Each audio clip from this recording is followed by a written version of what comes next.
Good af- Good morning, everyone. My name is Venida Rodman-Jenkins. My pronouns are she, her, hers.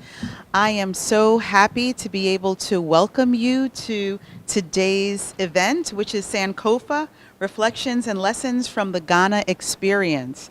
I am the director of the Spiker Rubin Women's Center for Equity and Diversity and the president of BAFSO, which is NJCU's Black Alumni, Administrator, Faculty, Student, and Staff Organization. And I'd like to thank all of the co-sponsors who helped bring this event together, our Lee Hagen Africana Studies Center, as well as our African American Studies Center, BAFSO, and of course the Women's Center.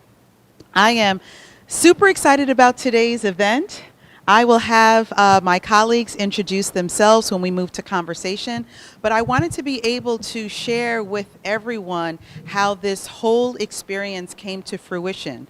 Some years ago, I had the opportunity to travel to South Africa, to Cape Town, with one of my friends working at another institution who was working with students on a study abroad program.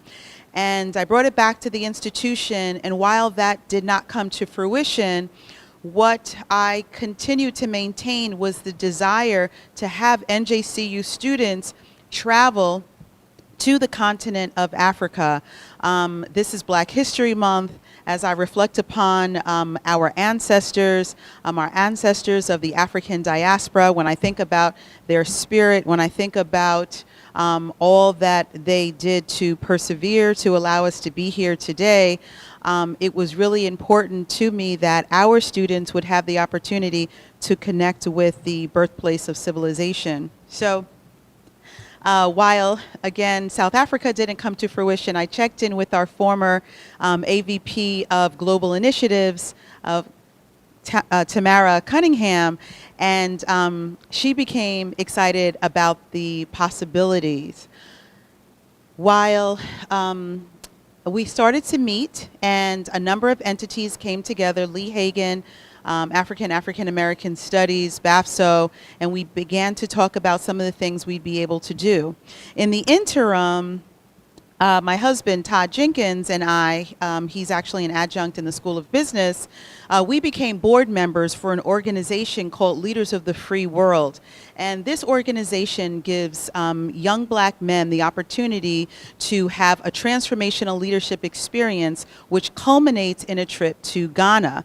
So we had the opportunity to travel as board members and as mentors with these young people. NJCU wasn't connected at this time.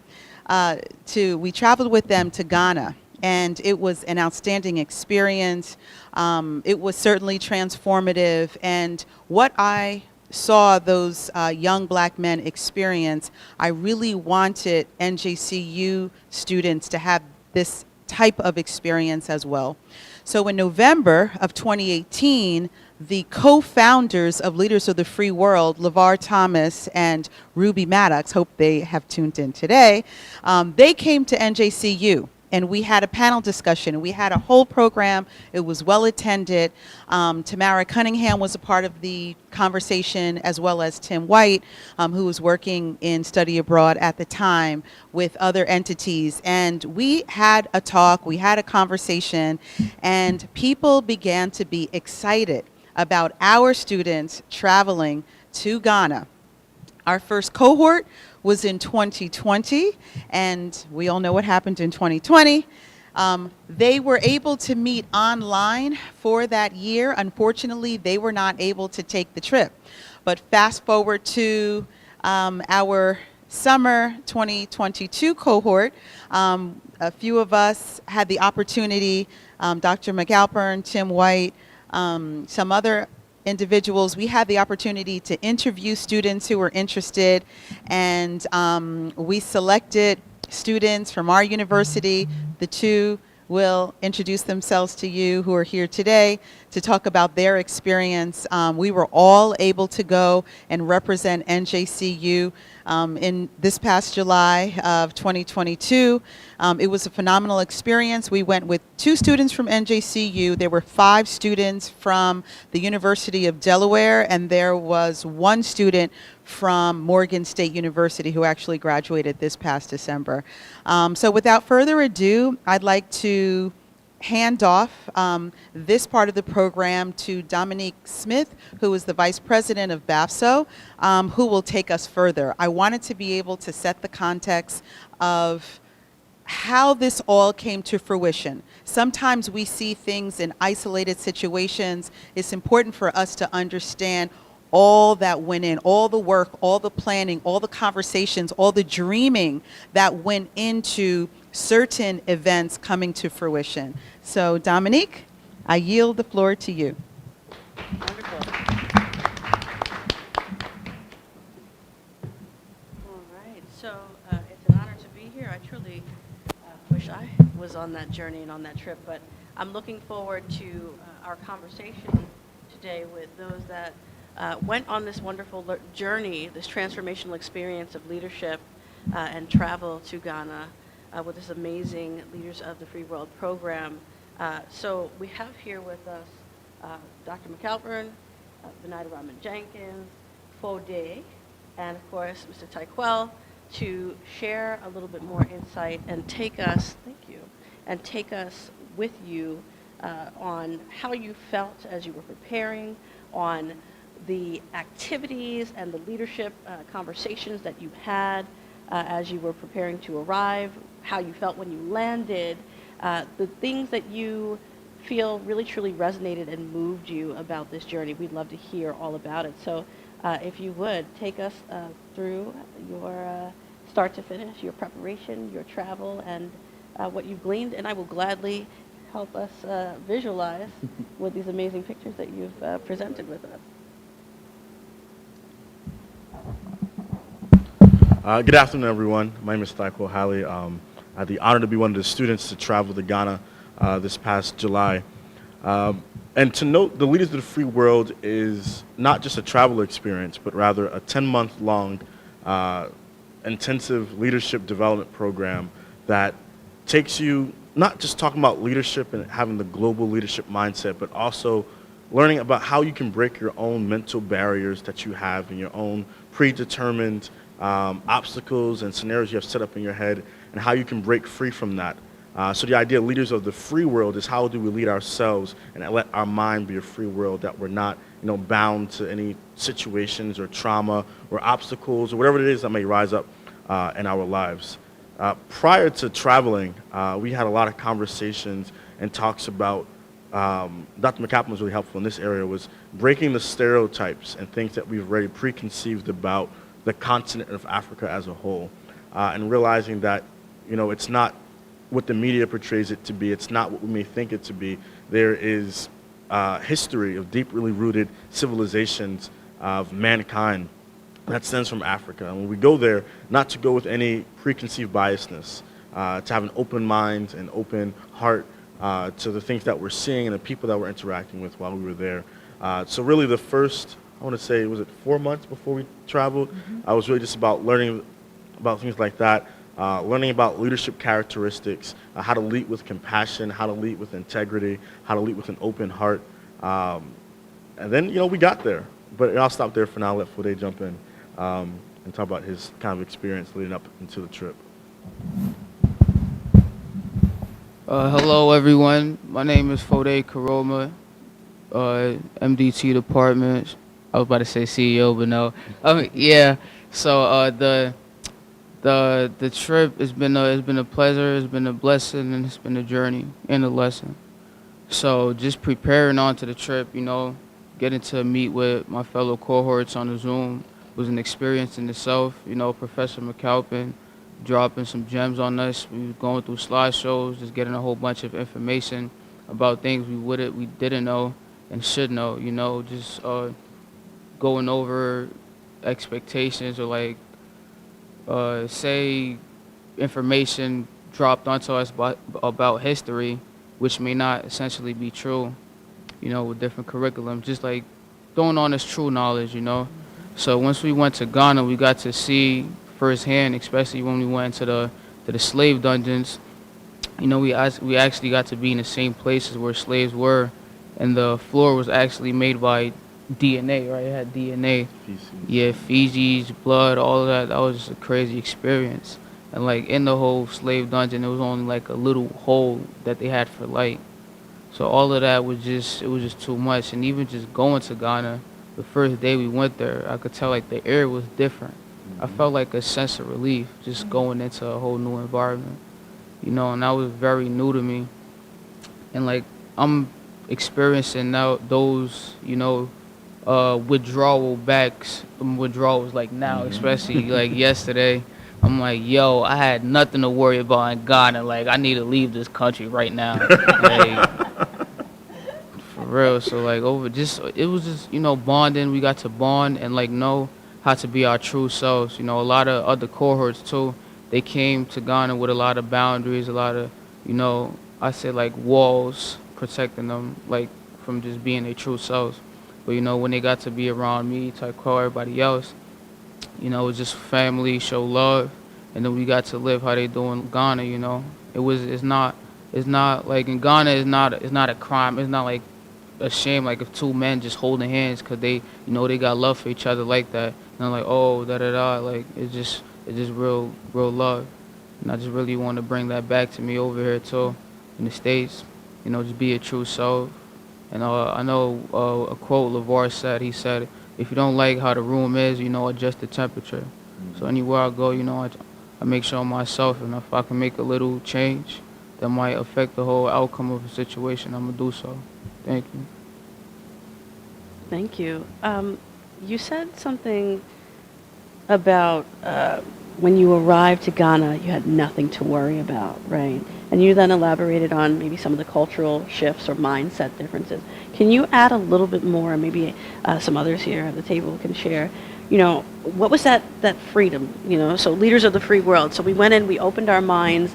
It's a shift in perspective. It's refreshing to leave the borders of your country, of your space, to go into another space, another area. But there's something else there. What is it that really was refreshing for you when you were headed there, when you were getting there, when you arrived? What's the difference for you? I say like even that shift in environment.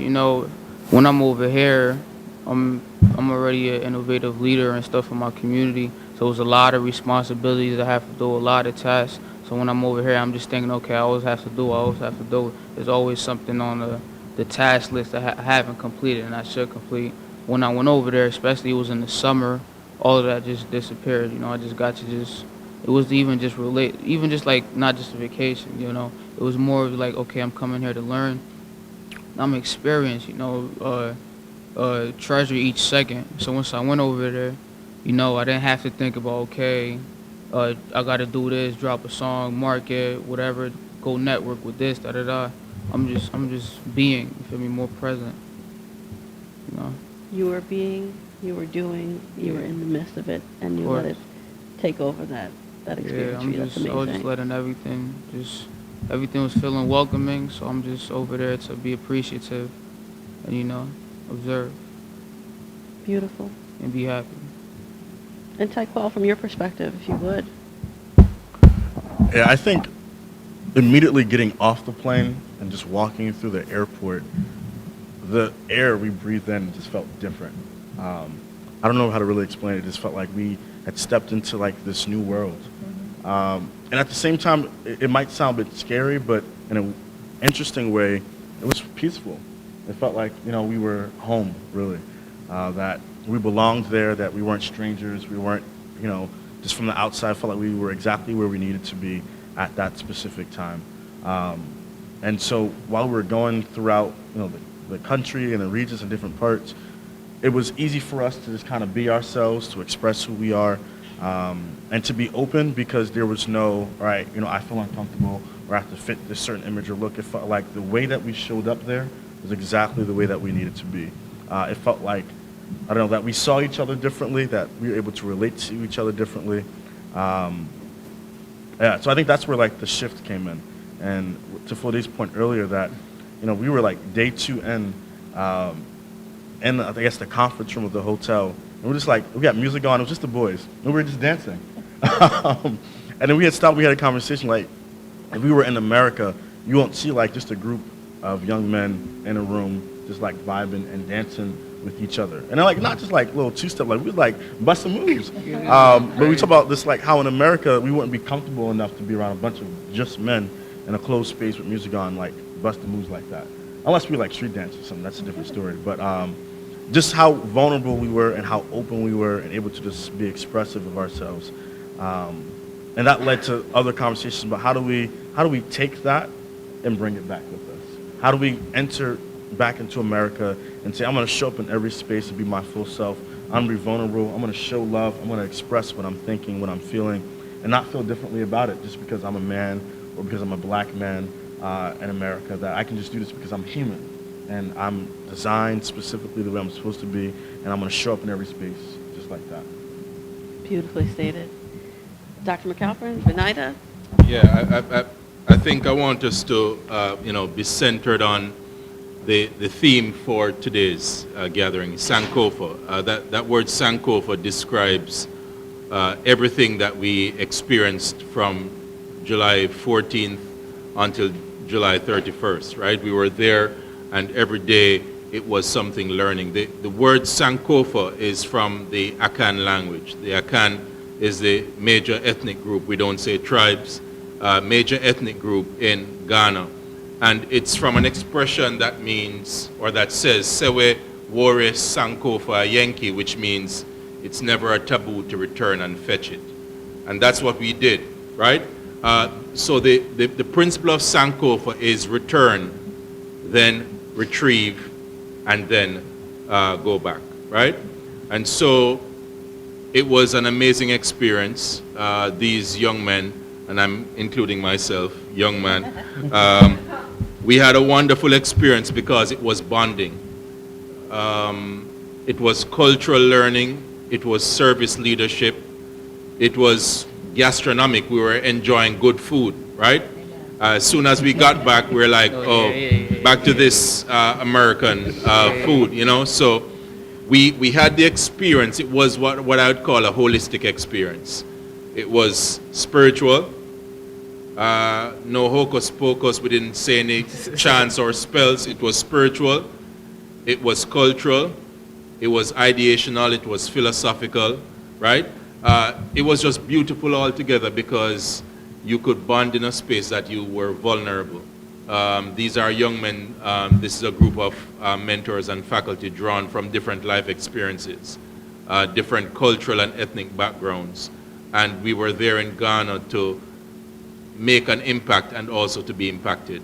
I went there as teaching faculty, but I can tell you I learned a lot more than I taught. Everyone was there to learn. And I think one of the things about the Black history experience is that you must be teachable. And that was an important lesson as we traveled. You must be teachable.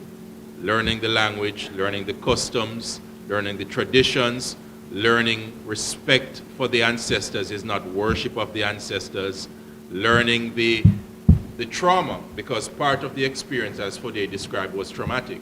We were going to the dungeons that the ancestors of people of African descent were housed in for 2 or 3 weeks, no light, nothing to declare that they were human.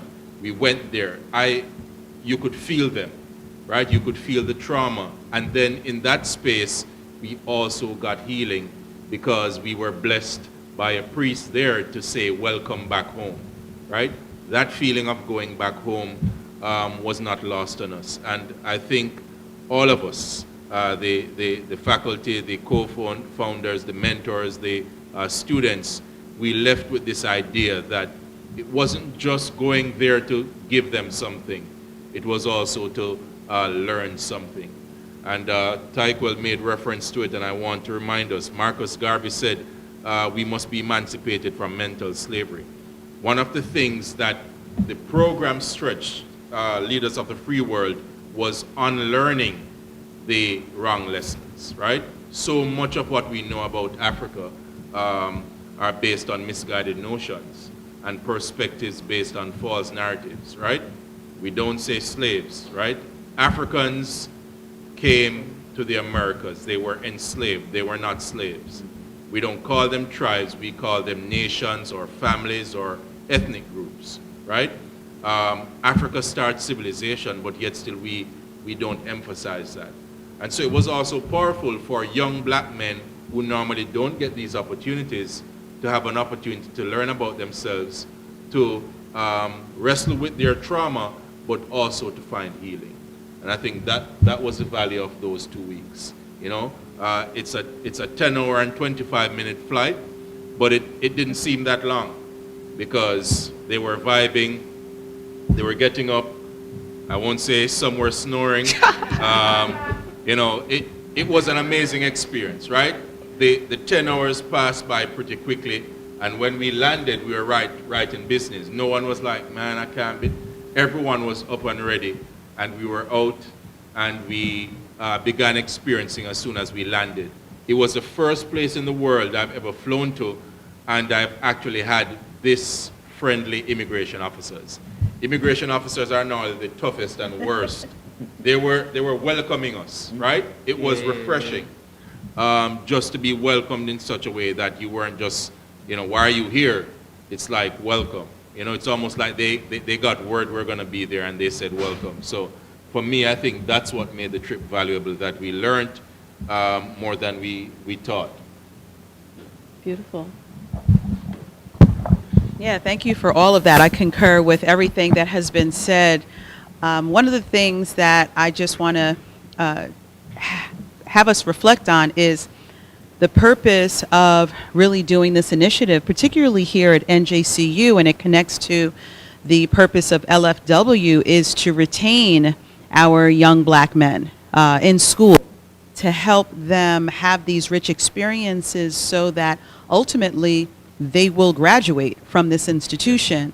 I say this because there were so many women-identified students who, when I was passing the flyer around, when I was recruiting, they came to me and they said, how come you're only doing this for the men? You know, we want to go too. And I said, I explained that the reason that we are centering this around men is because of the retention efforts that we'd like to focus on. But the reality is LFW is specifically focused on black men. So the partnership was a first. It does not mean that LFW is the only organization that we partner with. We would like to bring and to take women-identified students on these types of experiences as well, particularly to Africa, because I don't think that there are any other study abroad programs to Africa. So that's something we want to keep in mind. I want to highlight that. And then as a woman going on the trip with predominantly men, when I gave my workshop, I had the opportunity to center my conversation around a book that I was reading called God as a Black Woman. And while we are developing men as leaders, it was really focusing on the fact that, okay, you know, women are leaders too, right? And your leaders not necessarily to just lead women. It's really breaking the barriers of your mind and being free so that you can fulfill your purpose. So we were able to bring in some gender-related things to give, as Dr. McCalpin referred to, a holistic view as it relates to leadership. The other thing that I wanted to touch on as it relates to this holistic experience was having the opportunity to go to another university. So we did have the opportunity to go to the University of Ghana. We had lectures from an amazing scholar in African history. We had the opportunity to take African dance lessons. So while Thyquel was talking about the guys vibing out in the room with each other, the whole team, God bless us, you know, we did the best we could and we had a good time, hopefully. Those videos aren't there, but we all did the best we could with our African dance lessons. We had a great time. Again, the food was incredible. And, you know, the guys we were able to visit schools. We were able to work within those schools and help support some of their efforts as they were building their schools, as they were moving forward with certain initiatives. Do you all want to talk about some of the other experiences besides University of Ghana and the food?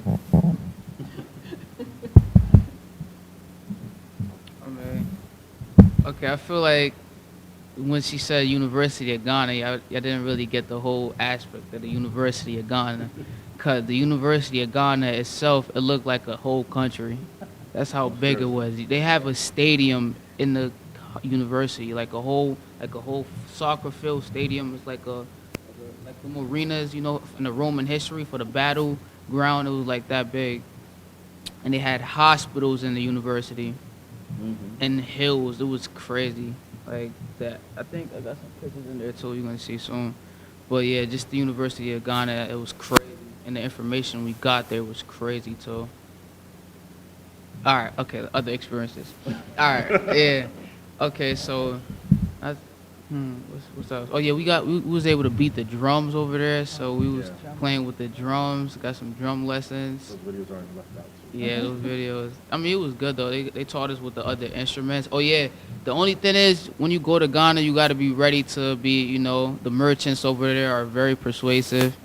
You know, so you got to learn how to bargain the prices. Like I myself put like a fake accent so they don't think I'm really from out there, you know. So yeah, just get your information about the money too, cause it might sound small to you or something, but they probably triple the price what they're gonna charge you. So yeah, that's just a little background to help y'all. So tell me more. Beyond the shopping experience, the drums, the dance lessons, I see some images of you hiking, different trails.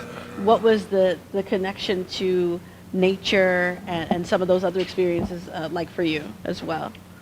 Yeah, we did the Canopy Trail. What was it? I think it was called like a Cocoon Forest. And I don't know how high up in the air we were. I just know I was up there at the top of the trees and higher than some of the trees, looking all the way down. But the experience of that in itself was to get us to kind of, again, step out of our comfort zone and then walk on this little, this wasn't a tightrope, but it was a tight little panel, probably like that wide. It was a swinging bridge, Yeah, 100 yeah. feet above. It was like I was trying to be nice about it. But we did it together. And no, I don't think anyone walked across the bridge alone. And if they did, there was someone on either end rooting for them and chanting with them. So it was a chance for us to bond, to be uncomfortable, to face fears, but to get through it. And I think everyone made it through it. Everyone crossed a bridge where they took a shortcut, where, you know, went halfway and came back. Everyone was able to do it. We also, another powerful piece of this trip was the naming ceremony that happened in Bonriri, and that's in the Ashanti region. And we were able to enter into the chief's palace. We had to dress in African garb. There's a name for it. It's gonna come back to me. And kente cloth. We wrapped in kente cloth, and it was a ceremony kind of performed called the naming ceremony. And the goal of that is to kind of basically what Dr. McCalpin was talking about, to allow us to come back into our roots, back to where our ancestors came from, and to have a full formal welcome back into Ghana within itself. And so the ceremony consisted of, you know, some rituals, washing of the feet, which kind of washes off, you know, all the Western things that were put on us and brought upon us. You know, we had vines that were draped around our neck, and, you know, some other parts of the ceremony that we were able just to kind of step out of what our ancestors had to go through and were placed on us by Western civilization and colonization, and get a chance to really return back to our roots. And we all received names, and the names were given to us based off what the ancestors were telling those who were performing the ceremony. And funny for us, I think everyone in the group, when we found out what the names meant, it related to us specifically. So mine was like Ose Yao, and Ose means noble and honorable, and then Yao means I'm Thursday born. So. Oh yeah, Yeah.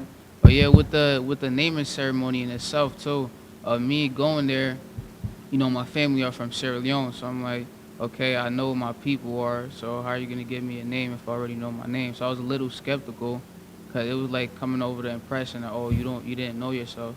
So I'm like, I know myself. I'm innovative. I'm this. I'm that. But I'm like, let's see what's up. You know, no expectation. Just go and experience. So then they gave me my name, and it was Asamoah, or Asamoah, and it means like revolutionist. You know, like innovative, like the MLKs and then Malcolm X. They was telling me, I'm like, damn, because that's me too. I'm like, all right, okay. The ancestors, they know what they on, something like that. So yeah, you chime I just wanted to chime in about the naming ceremony. So I missed it. At the last minute, I had to cut my trip short because of my sick mom. So they stayed for 2 weeks. I stayed for probably like a week. But I went to a naming ceremony in Kenya, and everything that they talked about in terms of the spirituality piece, in terms of them not knowing us, however, they were able to select names that the Spirit led them to give each person, and it was something that resonated, that connected with the person. So when I was in Kenya, I received the name Jepser Koshir, which is gatherer of the sheep. Yeah. So I can see that very clearly. Dr. McCalpin, what was your name?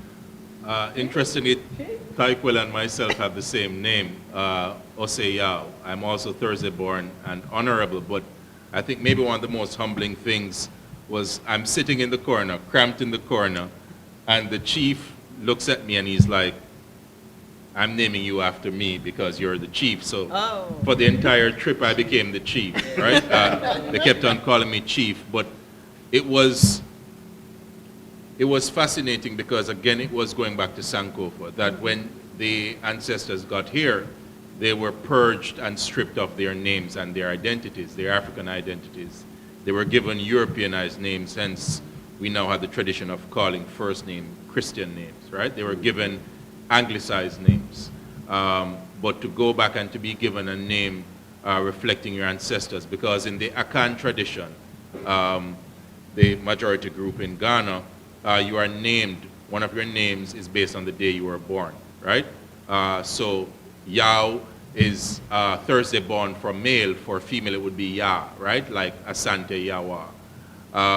And the naming ceremony was powerful, and like Thyquel and Foday and Venida said, it was also about connectivity, right? It gets us back to this idea, I am because we are. Yeah. None of us were ever meant to be atoms. We're meant to be molecules, right? Atoms connected together. We were never designed to be atoms, existing in the world by ourselves, and that's what we learned, right? Thyquel spoke about the canopy. He was not being very full in the description. There are 7 canopies, 7 bridges. So if you're afraid of heights, it wasn't happening by yourself, right? 7 bridges. As someone starts walking, it starts swinging. Don't look down. And it was a journey. And at the end of it, we had coconut water to refresh our fears, right? We could drown our fears in coconut water directly from the coconut. But what it taught us, like Thyquel said, was teamwork makes the dream work, right? These young men, all of us came almost as Zoom associates. We were meeting on Zoom for 4 months, but by the time we were leaving on the flight back to New York, we had become brothers and sisters, right? And I think that was the most meaningful part of the experience, that you can leave as, you can go as strangers and return as kin, right? We had no one that felt that they were alone on the trip, right? I didn't want to leave. I was finding ways to see how I could do a semester at the university teaching. And so it was fascinating. I think for me the most powerful part was the cultural immersion. Yeah. The service learning. You saw us painting, right? We went to 2 schools. Benyadsi was a basic school, would be what we call here pre-K, right? And when we saw the need for painting, we were like, how are we going to get all of this done? But teamwork makes the dream work. 13 of us painted the entire school, right? And we stood with the children, we painted the classrooms, and that work happened in 2 days. But when we looked, we thought there was no way this was going to be done. And Foday and Thyquel and the other young men, we also installed grills at a fashion design school. It was a technical school, right? And they made bags for us. They designed things for us. And we didn't go there like we had something to give them. We were there to learn. And I think everyone who can should have that experience, that you can go somewhere where you shed your preconceived notions. We didn't see any Ghanaians swinging from the trees. They had cars. They lived in houses. They didn't live in huts. They had modern buildings. Yes, they had KFC. Shout out to Kwesi. They had KFC. They had Burger King. They had hotels. They had modern conveniences. And so we had to unlearn our biases. Even as people of African descent, we can have these biases, right? And so we checked them at the plane door. And when we got to Ghana, we were there now to learn and really learn from people. I love the market women. Women were big in the market. I was fascinated because I had so many pictures of women entrepreneurs riding bikes. You saw one, the lady was balancing like about 20 pounds of peanuts on her head, right? And so I also saw the resilience of African women. And I noticed them, and that would be a photo exhibit for some other time. But there was also resilience, right? Defiance, there was also resilience. There was resistance, and there was also, like Foday said, revolution, because our eyes were open to a new way of doing things. One of the things you just mentioned, bias. Did you have a question? Dr. McCalpin, you just talked about bias. It made me think about an experience I had when I was there with the first cohort that I traveled with in 2018. We were at one of the schools that Dr. McCalpin was talking about, and we were connecting with just some of the community members, some of the people who were affiliated with the school. So we were chatting it up, and there was this one man who was just staring at me. And he was just staring, and then finally he looked at me and he said, "Speak Twi." And I was like, "Excuse me?" So that's the local language. And I said, "I don't understand." He pointed his finger at me and he said, "You speak Twi." And I said, "I'm not from Ghana. I'm from New Jersey and I don't know the language." So he was thinking that I was from Ghana and I had forgotten all about my native language, that I had made my way to the States, and I was just, having having internalized depression, I would say. Because if he was thinking that I lost my language, lost my culture, and he was demanding that I speak my native tongue, then there was this sort of idea that you're one of those folks who leaves Ghana and forgets who they are, right? So that made me think about with all that we experienced, oftentimes, and it happens here in the United States as well, we look down upon the African cultures. We look down upon the motherland. We do what so many people have done where we're disregarded. I mean, I just came back from Panama and I was talking to these Canadians about traveling to Africa, and they said, "Oh, I was talking about South Africa. Oh, is it safe? I heard it's so dangerous." Like there are all these stereotypes, there's all this negativity, and people forget that no matter where in the world you go, you got to be careful regardless. There are safe places, there are dangerous places here in Jersey City and everywhere around the world. So that just made me think. Does anyone have anything related to that to share? Yeah, I think my experience is about the same thing, but coming from another perspective. They assumed I was Ghanaian because of how I looked. And so I had to keep on explaining that I'm Ghanaian by way of Jamaica, right? Uh-huh. Because most of the Africans who made it to Jamaica were from Ghana. And so he said, "No, but you are Ashanti, just because of my facial features, etc." And I said, "Certainly thank you, but I can't speak Tree, right?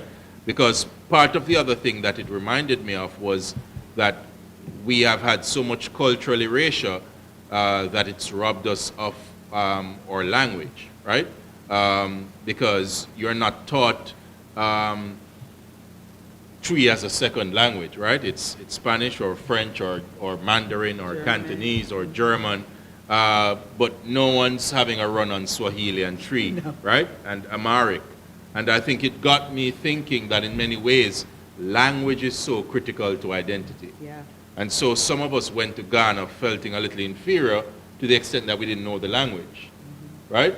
But what it also reinforced was the opportunity to learn, right? We learned expressions, right?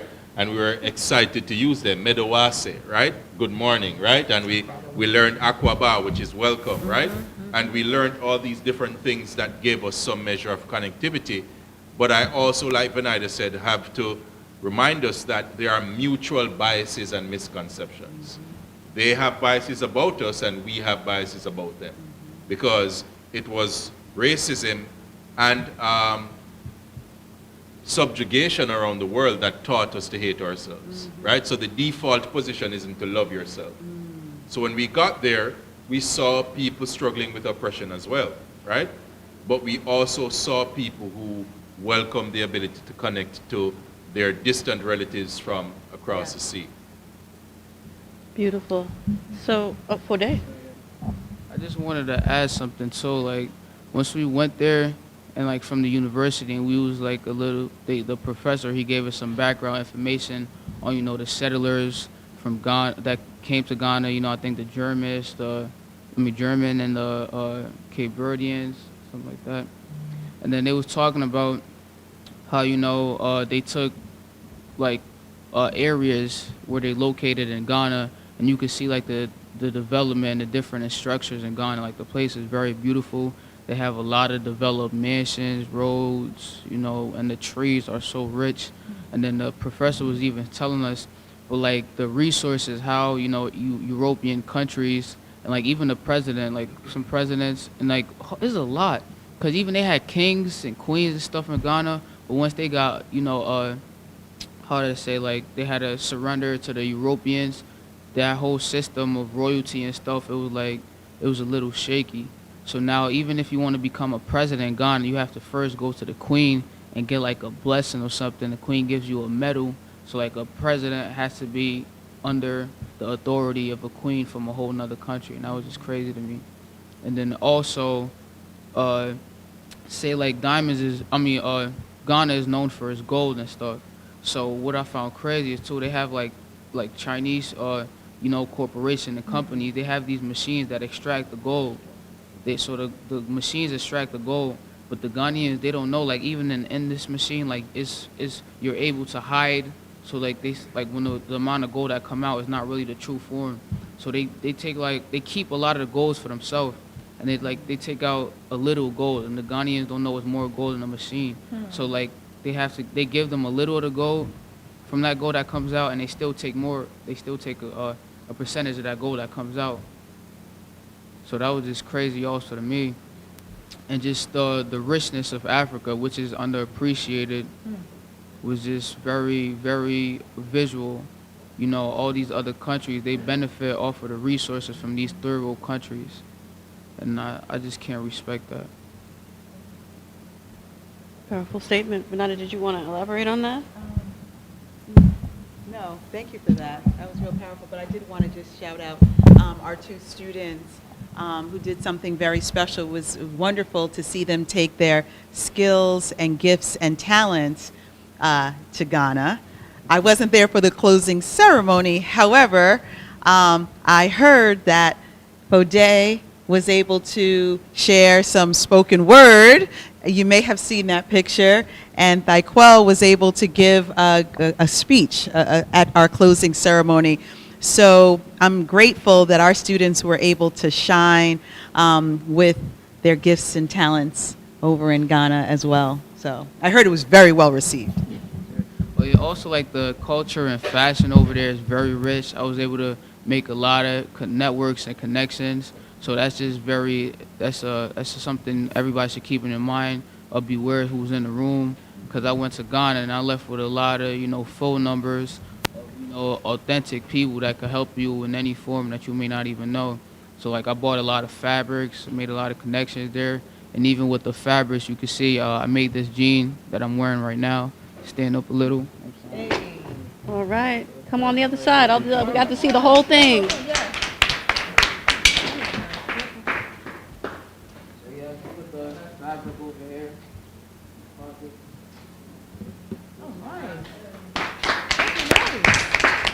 Beautiful. So I have to ask the folks in the room, with all the insight and the journey that we've been taking on to Ghana with these guests here, do you have any questions or anything you'd like them to elaborate on further, paint a clearer picture? In the back? Yeah, this question is for Dr. M. Can you elaborate on why there aren't called tribes? I just don't know, and I wanted to know if there's a specific reason. Thank you. So let's start with the fact that the word is a European word. So there's no analog in any of the 1,300 African languages. The word that they use to describe themselves, family, clan, village, community, people, but there's no analog to tribe. We have a kind of subjugated experience with the word tribe because it often means inferior, secondary, primitive, and so my frame of reference, and I can give you this as the title of a book to look at, it's called The Myth of Tribe in African Politics by Ngugi wa Thiong'o. And what he says is that the word tribe identifies Africans only as primitive and as warring. When we want to say people are fighting, we say it's tribal war, right? We never say it's ethnic war. And we don't use the word to describe European groups. So he asked the question, how can 30 million Yoruba be a tribe, but 250,000 Icelanders be a nation? How can you call 30 million people a tribe, but 250,000 people are a nation, right?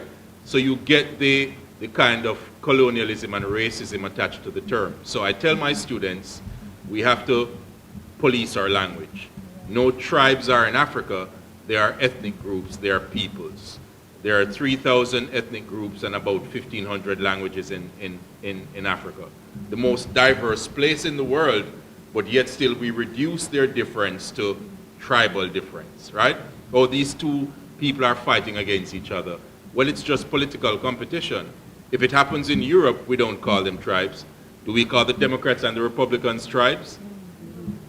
You know, so we interrogate language, right? And so in African languages, they didn't have any word that appeared to even resemble the word tribe. Do they have a specific word that they call themselves besides the name that they do? And I'll just repeat that question. You said, did they have a specific word besides? So did they have a specific word to describe themselves besides the word that they use themselves? So something like nation. Did they have something like that in their own? Right, so again, we're talking 1,500 languages. So there are different cultural traditions, right? So let's think of Ghana, right?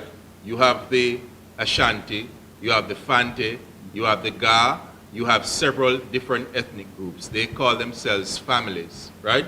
Peoples, right? Nations. They may even say community, but they don't call themselves tribes.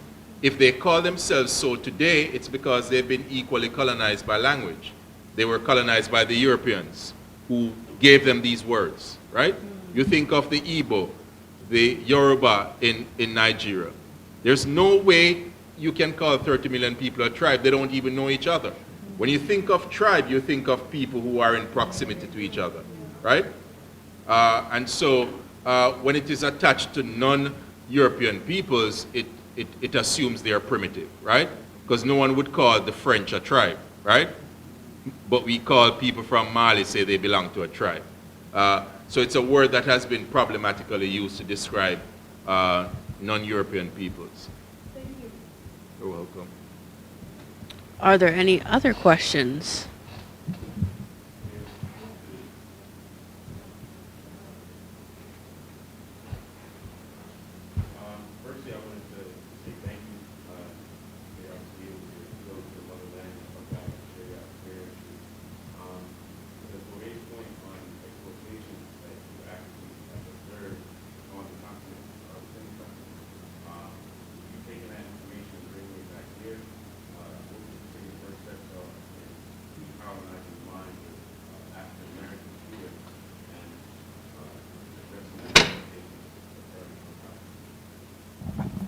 So the action for decolonizing the mind.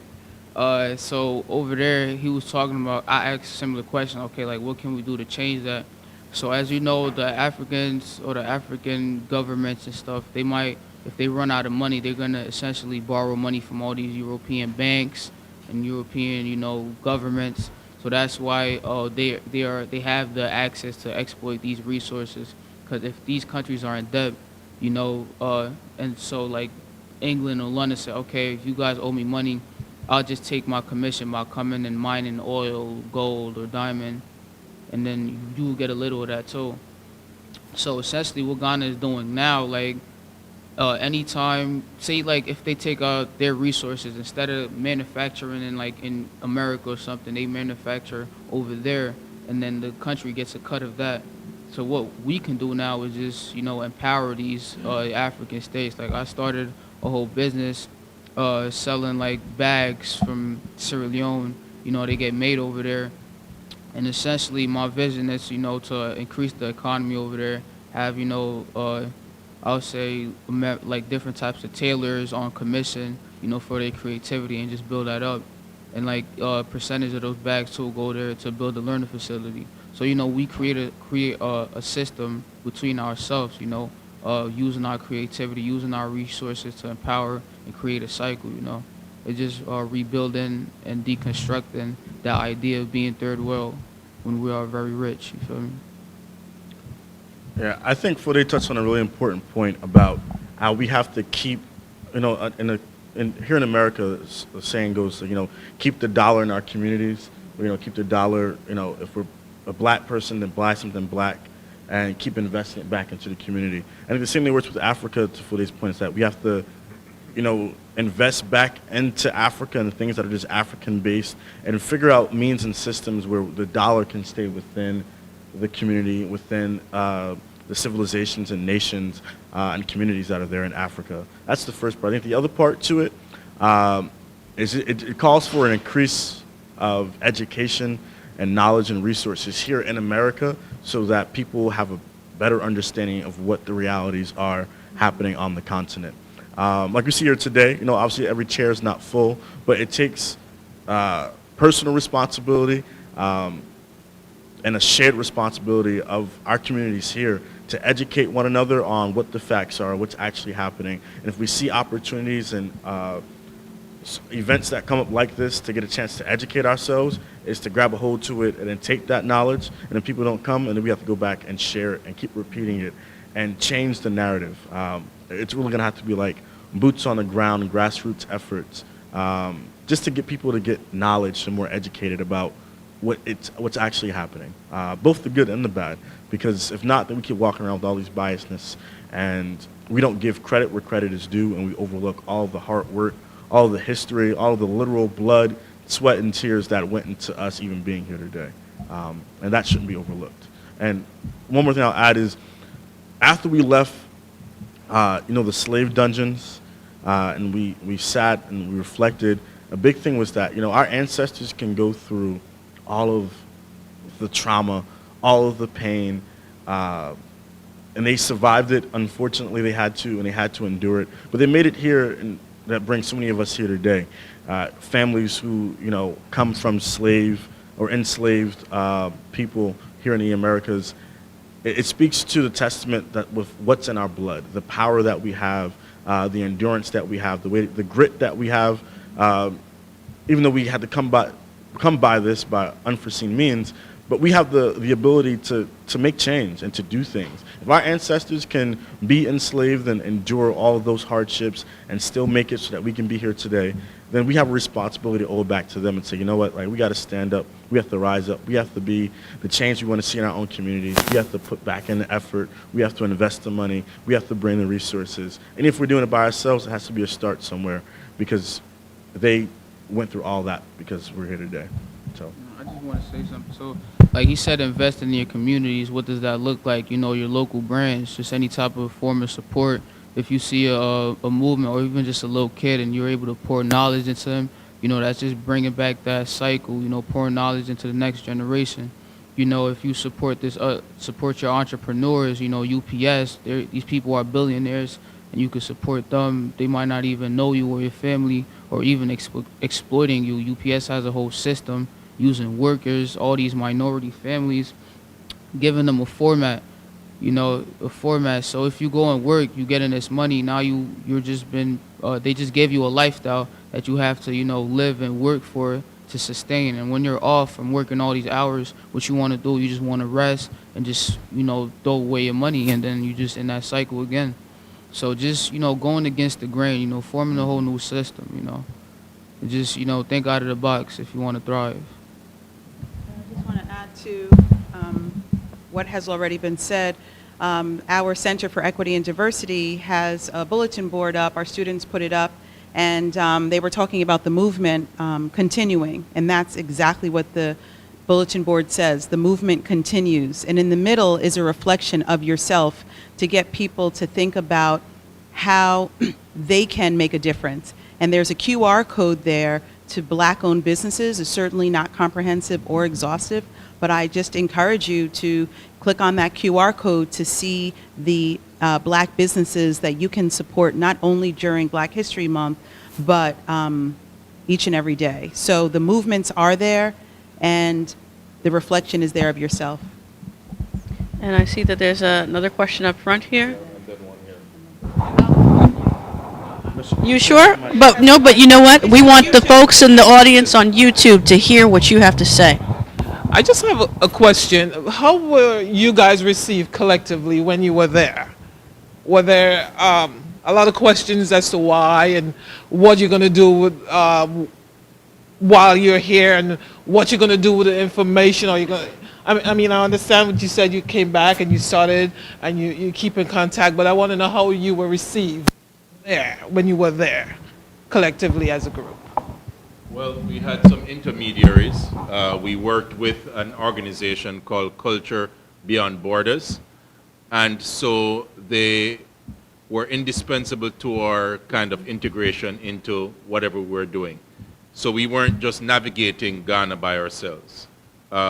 They were our ambassadors and emissaries. They were the gate openers in terms of giving us access. They shout out to Kwesi. I would say the principal of Culture Beyond Borders. I know he's watching. A Black business. A Black-owned business, and they do tours and cultural immersion across West and East Africa.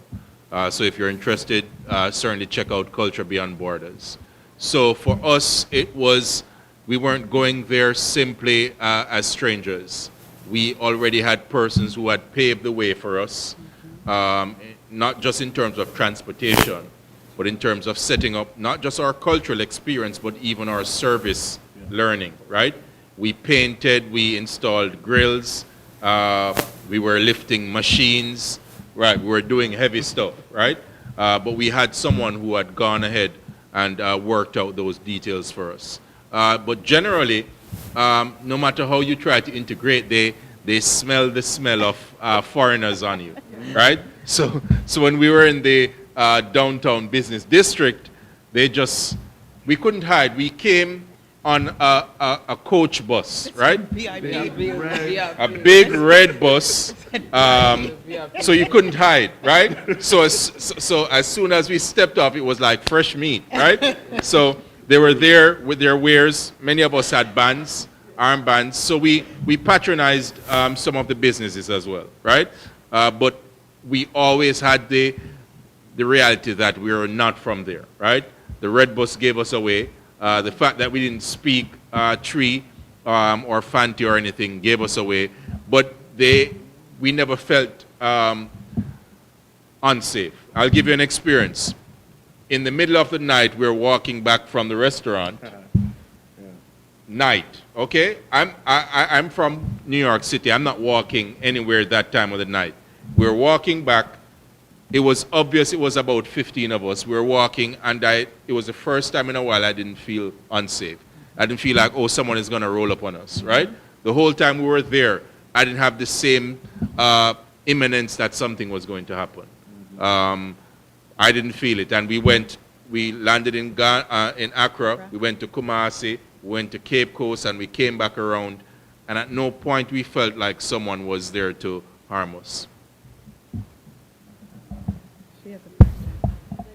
Another question? Right here, and then this lady. She had the mic for a long time. Yeah, go ahead. Yeah. My name is Linda Gale Corn. I dropped the last name Corn because I have a problem with my father's family. But I taught here from 2013 to 2018. School ran out of money, so all the business adjuncts got let go in 2019. I've been living in Jersey City for 13 years, came from East Orange.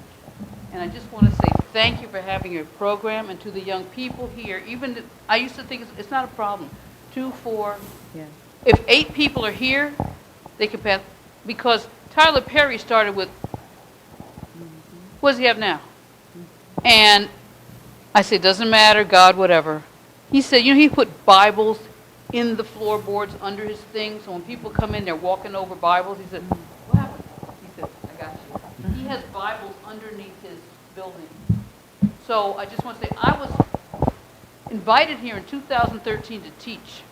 Somebody gave my resume to economics, and I got hired for 5 years here. And certain dates, anyway, short answer is, I was in Kenya in 95, and I said, it's just time to go. And I got scared. That spring in East Orange, our street blew the manhole covers because there was an electrical storm only on my street. I said, God will get you out this bed. So things happened to me like that. My mother died when I was young. My father raised us to always support a minority business, always support them, and I do.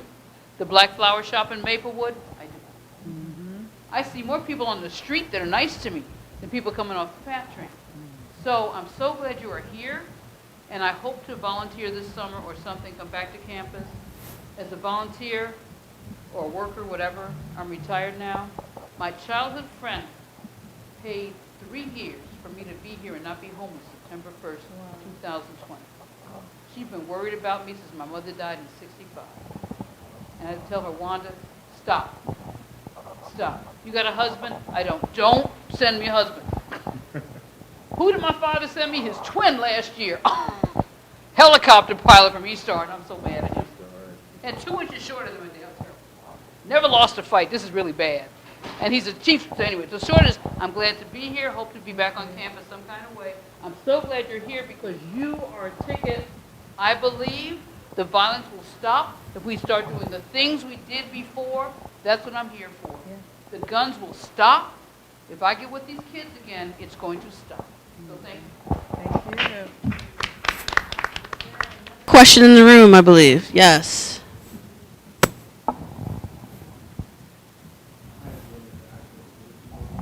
Yep, it's on the 3rd floor, right over by 306, on the other side of G sub 306, right upstairs on the 3rd floor.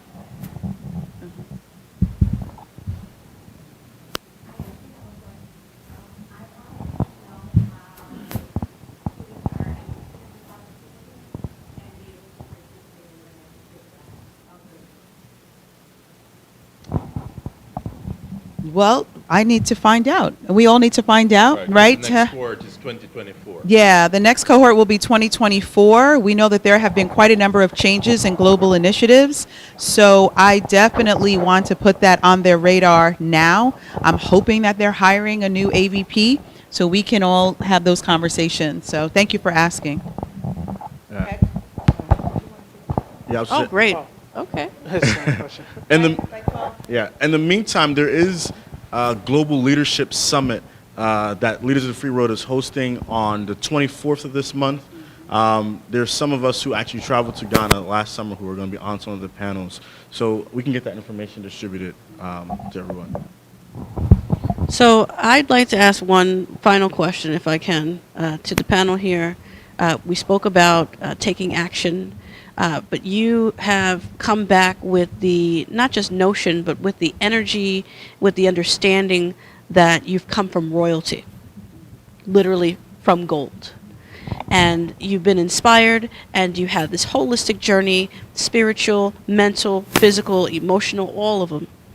How can you channel that energy right now to this audience in terms of a immediate call to action as they exit? We talked about the bulletin board. We talked about supporting black businesses. We talked about pouring knowledge into the community.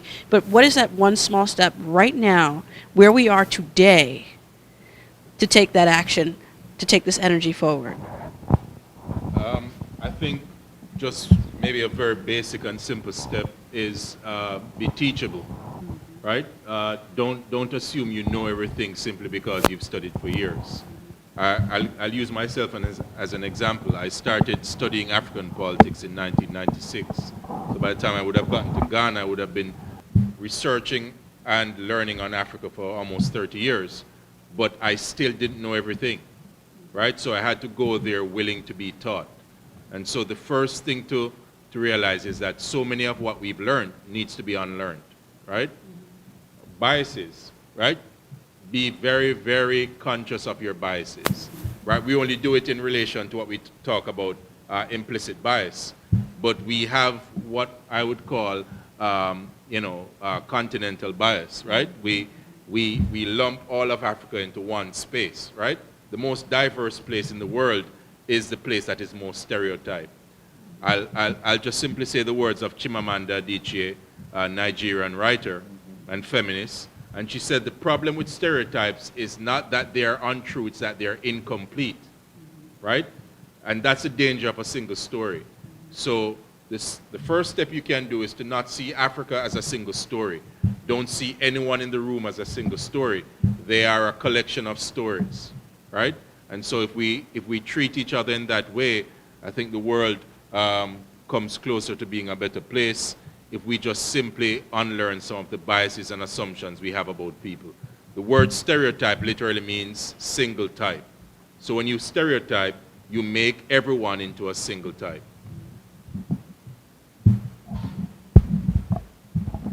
There was something Venida had said in one of our workshops while we were there, and she said that my purpose is constantly in progress.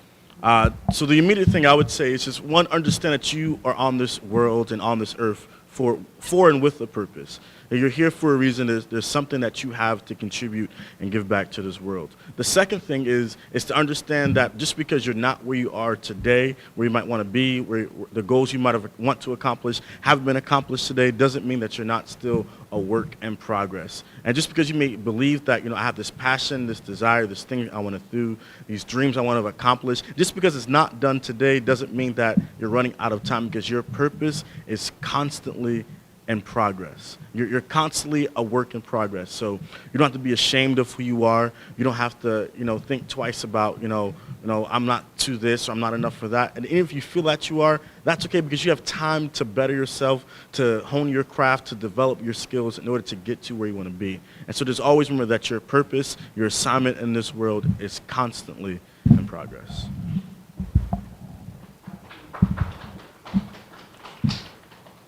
And I just want to add one more thing to what Chief and Asayal had to say.